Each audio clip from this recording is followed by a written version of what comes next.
a ring, which symbolizes the ring of Saturn. Funerals follow the same pagan-derived ritual when a sacred geometrical tomb is placed over a grave to embody and immortalize the spirit. Baptism is a ritual to submerge a child in holy water to symbolize the renewal of life, just as rain replenishes the earth. The Holy Grail filled with wine is a representation of the blood that comes from the birth canal during menstruation, not the blood of Christ. This ritual was taken over by the patriarchal society.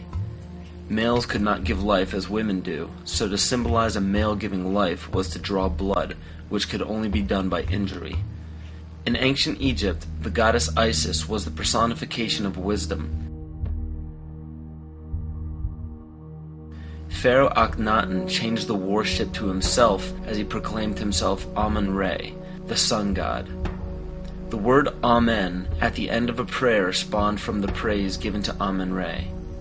From there, the Hebrews left Egypt and traveled north into the Middle East, where they encountered the Canaanites, who worshipped the god of Saturn, El.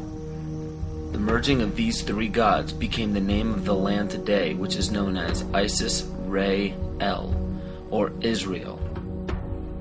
98% of Judaism is based around the worship of Saturn. And the sacred day of worship is Saturday. The worship practice on Sunday is originated from the Egyptians who worshipped the sun god. Most people simply pass these things off and never question their origins, but this just scratches the surface of the pagan influence over the present day.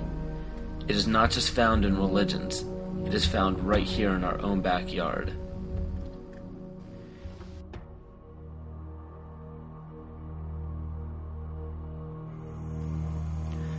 On January 22, 1783, Congress ratified a contract stating that all bills of credit emitted, monies borrowed, and debts contracted by or under the authority of Congress before the assembling of the United States in pursuance of the present Confederation shall be deemed and considered a charge against the United States for payment and satisfaction whereof the United States and the public faith are hereby solemnly pledged.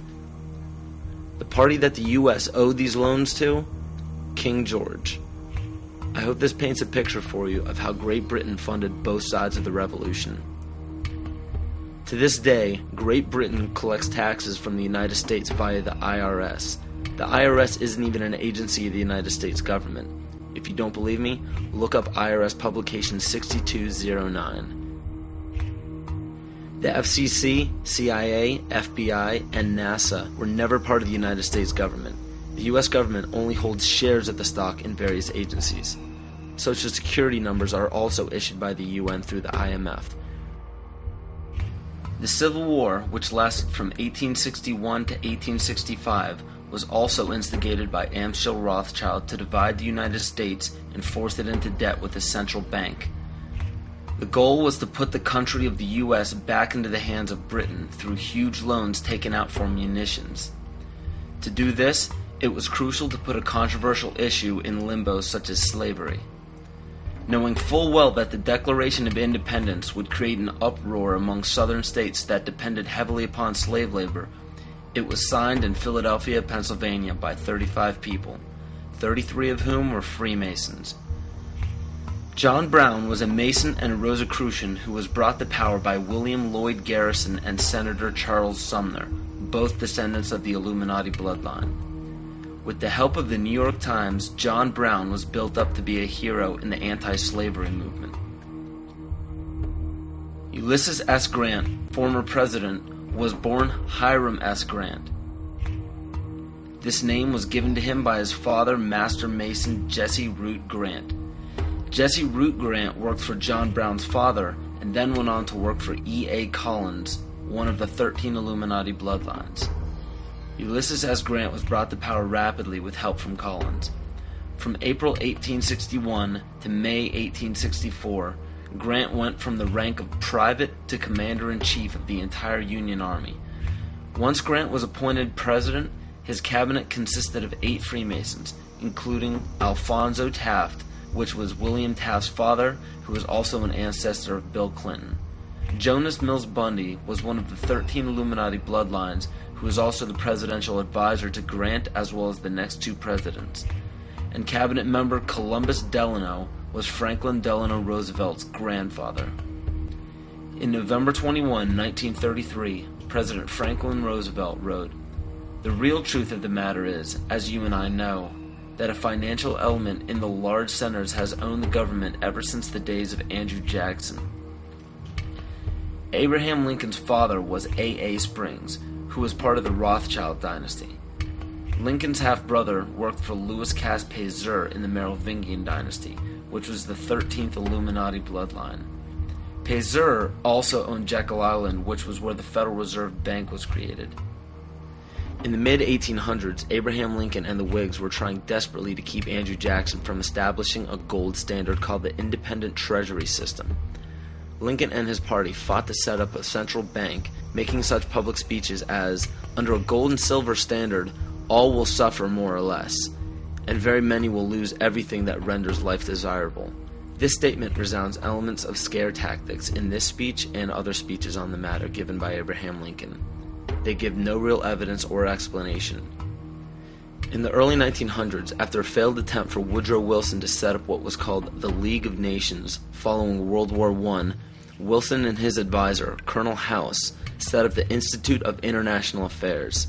This institute had two branches, one set up in England called the Royal Institute of International Affairs, and the Council on Foreign Relations was incorporated as the American branch in New York on July 29, 1921. Founding members include Colonel House, J.P. Morgan, John D. Rockefeller, and a few others. A national income tax was declared unconstitutional in 1895 by the Supreme Court, but a constitutional amendment was proposed in Congress by Senator Nelson Aldrich. This makes much more sense when you notice that Nelson Aldrich was also known as being the authentic voice of J.P. Morgan, and later married into the Rockefeller family. Today, 27 to 35% of American workers' pay is taxed, and this money goes to a central bank called the Federal Reserve, or the Fed. For those of you who are unaware of the Federal Reserve Bank and what it is capable of, it is a non-government-owned bank that provides the U.S. with all of its currency. They control the inflation rate by the amount of money in circulation.